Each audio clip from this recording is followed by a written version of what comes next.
大家好，我係林太。錄呢條片嘅時候係2025年5月15號。最近因為出咗嗰份白皮書，所以好多人就擔心5+1會唔會變10+1，亦都有好多 YouTuber 喺度講呢件事。咁有好多咧就喺度散播恐懼，利用大家驚會撳入去睇，咁就想攞多啲流量。我本來覺得呢件事好無聊，咁但係當然都有一啲嘅 YouTuber 咧係好正視聽嘅，即係講翻係唔使驚嘅。例如趙氏讀書生活嘅趙善軒老師啦，佢講得好詳細、好清楚。我都啱啱睇完佢嘅片，咁亦都俾佢 inspire 咗，有啲嘢可以做喎。咁所以咧，我亦都而家準備做啦。咁就亦都想將做嘅過程咧就錄咗去，咁啊等多啲人可以做啦。因為我哋過到嚟英國攞住 BNO 嘅有投票權噶嘛。咁當區嘅即係嗰啲係咪都係叫做議員咧？叫 MP 啦，嗰個叫 MP 啦個英文。咁你投票係會影響佢噶嘛？咁所以就可以寫封信俾呢個人，就表達我哋有呢個擔心，即係我哋作為 BNO holder、BNO 攞住 BNO visa 嘅呢一個群組，有投票權嘅群組，咁我哋表達呢個擔心，同埋咧就係想佢啦去幫手同政府 clarify 究竟你而家講嗰啲5+1變10+1關唔關我哋事啊？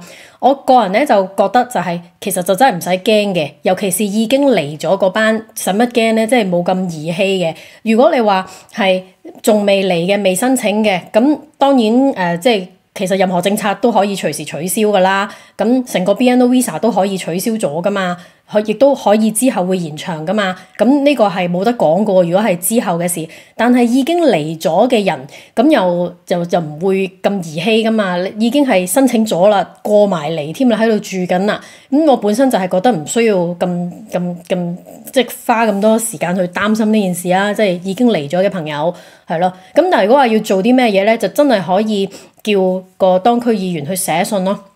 嗱，咁自己寫係好難寫噶嘛。咁啊揾 ChatGPT 幫手，咁我就咁問，係啦，我住喺英國，最近呢個移民政策，即係 ChatGPT 係你中英夾雜問佢，佢都會答到你噶嘛。咁我就係咁簡單咁問嘅啫。最近呢個5+1可能變10+1喎，未 become 10+1喎，你知唔知啊？咁樣，咁佢會話俾你聽知噶啦。其實我頭先自己已經完成咗一次，整咗一篇噶啦，不過想錄片所以就再整多次咯。今次仲答得個長過我頭先上一個對白，咁唔詳細睇啦，係啦，總之知啦。跟住咧，佢就問我即係想點，咁我都唔使特別應佢呢句，我自己我求其作啦。我住喺某一個區，跟住就邊個係我嘅MP，咁又會揾到喎。咁佢揾咗個人出嚟啦，咁我都上網 check 佢啦。Who is my MP？ 我出咗呢個網站啦。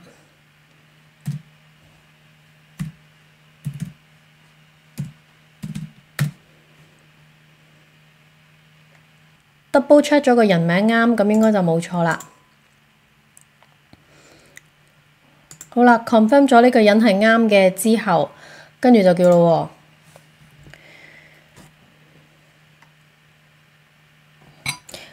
I want to write a letter or email to her. I want her to ask the Gov to clarify if it will affect the BNO route。跟住個 email 就出嚟啦。由於咧 ChatGPT 次將出嚟嘅 email 咧，其實都唔同嘅，所以如果大家係叫 ChatGPT 幫手 gen 嘅話咧，真係可以話唔需要擔心，即係重複一啲完全相同嘅 email， 即係唔需要擔心呢樣嘢咯，就可以 send 過去啦。咁當然自己都可以睇下個 email，睇下你覺得有冇你想講嘅，自己再加啦。亦都可以叫 ChatGPT 幫你譯埋做中文，等你自己容易睇啲。咁ChatGPT 之前都有提我啦，就係加翻你自己嘅全名同埋住個區，甚至乎一個full address，咁等佢知道我真係你嘅選民嚟㗎，咁樣，咁啊等佢更加重視呢件事啦。好啦，今條短片就係咁多，咁各位 BNO holder 加油，多謝收睇，拜拜。